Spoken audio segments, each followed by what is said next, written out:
ଯାହା ପ୍ରଭୁ ଜଗନ୍ନାଥ ଓଡ଼ିଶାକୁ ବାତ୍ୟାରୁ ବଞ୍ଚେଇ ଦେଲେ, ନହେଲେ କ'ଣ ଯେ ହେଇଥାନ୍ତା। ଯୋଉ ଆମେ ଭାଗ ଚାଷ କରିଛୁ କେତେ ଲସ୍ ହେଇଥାନ୍ତା, ସବୁ ଯାଇଥାନ୍ତା। ବଞ୍ଚେଇ ଦେଲେ ପ୍ରଭୁ ଜଗନ୍ନାଥ, ଏମିତି ଘଣ୍ଟ ଘୋଡ଼େଇ ରଖିଥା ଓଡ଼ିଶାବାସୀଙ୍କୁ।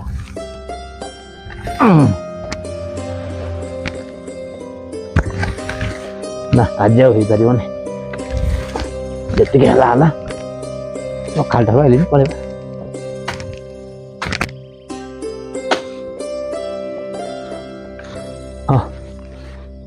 ଓହୋ,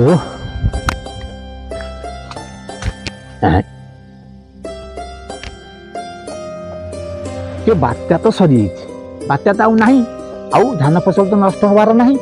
ତେବେ ଇଏ ସରପଞ୍ଚ ବାବୁ ଏମିତି କ'ଣ ବିଳିବିଳି ହଉଛନ୍ତି? ମୋର କାହିଁ ଲାଗୁନି ଖୁସି ଥିଲା ଭଳିଆ। ସରପଞ୍ଚ ବାବୁ ଖୁସି ଥାଆନ୍ତୁ କି ନଥାନ୍ତୁ, ଓଡ଼ିଶାକୁ ବାତ୍ୟା ହେଇନି ମାନେ ମୁଁ ଭାରି ଖୁସି। ଏବେ ଯାଏ, ସରପଞ୍ଚ ବାବୁ ପାଖରେ କେହି ନାହାନ୍ତି, ଏଇ ସମୟ ଦି ପଦ କଥା ହେଇକି ପଳାଏ, କ'ଣ ହେଇଛି ଦେଖିଆ।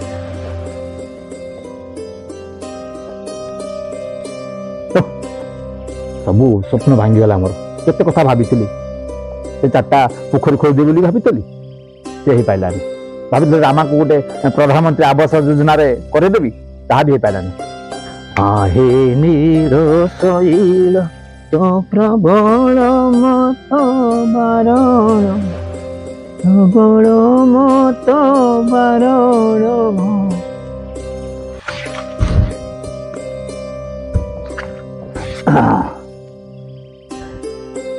ଜୁହାର ଆଜ୍ଞା।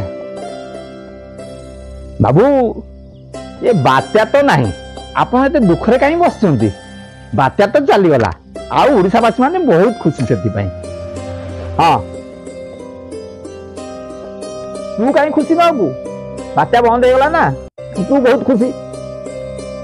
ଆରେ ମୁଁ ମାନୁଛି ଆମର କିଛି କ୍ଷୟକ୍ଷତି ହେଇନି, ଓଡ଼ିଶାବାସୀଙ୍କର କିଛି କ୍ଷୟକ୍ଷତି ହେଇନି, କିନ୍ତୁ ତୁ କୋଉଠୁ ବୁଝିବୁ? ଗୋଟେ ନେତାର କେତେ କ୍ଷତି ହେଇଛି? ମୋ ଭଳିଆ ଗୋଟେ ସରପଞ୍ଚର କେତେ ଯେ କ୍ଷତି ହେଲା ସେ କଥା ତୁ ଜାଣିଛୁ କିଛି? ତୁ ବୁଝିପାରିବୁ? ଖୁସି ନାହାନ୍ତି, କିନ୍ତୁ ବାବୁ କାହିଁକି ଖୁସି ନାହାନ୍ତି?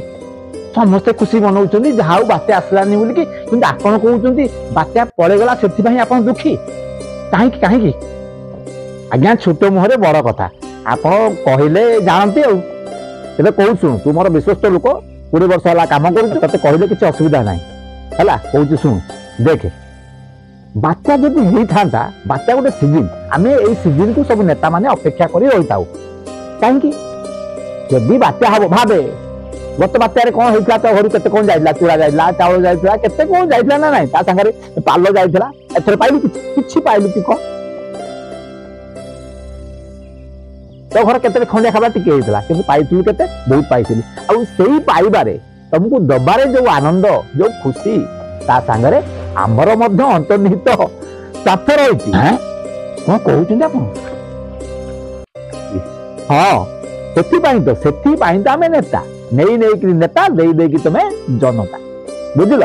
ସେଥିପାଇଁ ଦେଖୁନ ବାତ୍ୟାଟା ହେଲାନି, ମାନେ ଆସୁ ହାତରୁ ଖସିଗଲା ଭଳିଆ ଲାଗିଲା। ମାନେ ଏତେ କଷ୍ଟ ଲାଗୁଛି ରେ, ଏତେ କଷ୍ଟ ଲାଗୁଛି।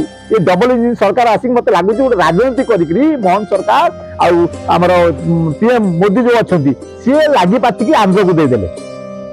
ସେ ଆସୁଥିଲା, ସେଇ ଆନ୍ଧ୍ରକୁ ପଳେଇଗଲା, ଆଉ କିଛି ବାଟେ ଆସିପାରିଲାନି। କିଛି ନହେଲେ ଆମ ବ୍ଲକଟା ରହିଲେ ମୋର ଆଉ 5 ବର୍ଷ ଚିନ୍ତା ନଥିଲା।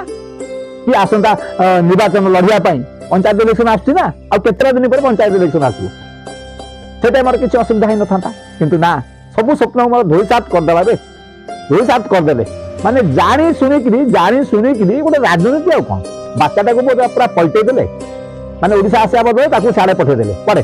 ଆନ୍ଧ୍ରପ୍ରଦେଶ। କୁଟିଆକୁ ତ ଆନ୍ଧ୍ରପ୍ରଦେଶ ନେଇଗଲାଣି, ବାତ୍ୟାଟାକୁ ବି ନେଇଗଲା। ସବୁ ଦେଇଦିଅ, କିଛି ରଖନି। ଆମେ ମରୁ ଏଠି।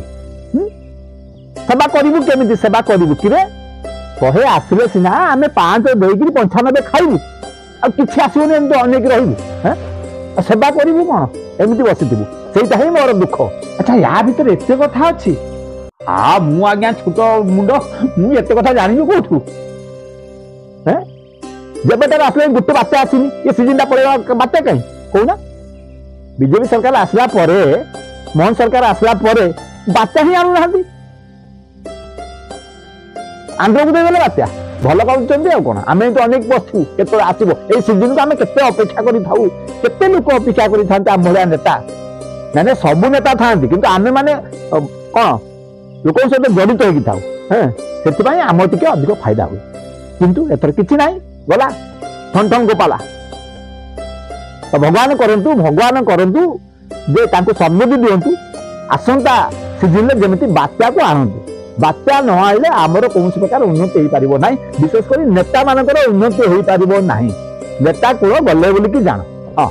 ହଉ ବାବୁ, ଆପଣ ଜମା ବ୍ୟସ୍ତ ହୁଅନ୍ତୁନି। ଏସନ ନହେଲା ନାହିଁ, ଆରସନକୁ ଦେଖିବେନି, ଆରସନକୁ ସବୁ ଠିକ ହେଇଯିବ। ଇଏ ବାତ୍ୟା ସିଜନରେ ଏଥର ସିନା ହେଲାନି, ଆରଥରକୁ ସୁନିଶ୍ଚିତ ହବ, ଦେଖିବେ କେହି ଅଟକେଇ ପାରିବେ। ସେଇଠି ଯାହା ହେଇଛି ଆଜ୍ଞା। ଆପଣ ମାନଙ୍କୁ ଅନୁରୋଧ କରୁଛି, ମୁଖ୍ୟମନ୍ତ୍ରୀ ଶ୍ରୀ ଯୁକ୍ତ ମୋହନ ଚରଣ ମାଝୀଙ୍କୁ ମୁଁ ଅନୁରୋଧ କରୁଛି, ଆମ PM ମୋଦିଜୀଙ୍କୁ ଅନୁରୋଧ କରୁଛି, ବାତ୍ୟା ଆମ ଆଡକୁ ଆଣିବେ। ହଁ ଆଜ୍ଞା, ବାତ୍ୟା ସିଜନରେ ଯଦି ଦିଟା ବାତ୍ୟା ନ ହବ ତେବେ ଆମ ନେତା ତ ବଞ୍ଚିବ କେମିତି? ବାତ୍ୟା ହେଲେ ସିନା ଆପଣ ମାନେ ସେଣ୍ଟରରୁ ଦେବେ, ଷ୍ଟେଟରୁ ଆସିବ, କଲେକ୍ଟର ଦେବେ, ତେବେ ଆମେ 2 ପଇସା ଇନକମ୍ କରିବୁ। ଆପଣ ମନକୁ ବସିଥିବୁ, ସେତିକି ଦରମା ଦଉଛନ୍ତି ସରପଞ୍ଚକୁ, ସେତିକି କଣ ହବ? ତ ଆମେ ତ ସବୁବେଳେ ଅପେକ୍ଷା କରିଥାଉ। ଭଗବାନ ଜାଣିଲେ ମୁଁ ଆପଣଙ୍କୁ ବହୁତ ଧୂପ ଦୀପ ଦେଇଛି, କିନ୍ତୁ ମୋ କଥା ଶୁଣିଲେନି।